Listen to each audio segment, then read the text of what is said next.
Hello guys, আমরা কক্সবাজার গিয়েছিলাম। তারপরে আমি ভাবলাম এই রেকর্ডটা করি।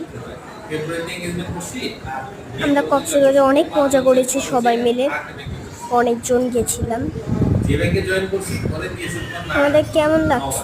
আমাদের কেমন লাগলো ভিডিওটা? অবশ্যই comment, share, like, subscribe, remix করবা। Bye by.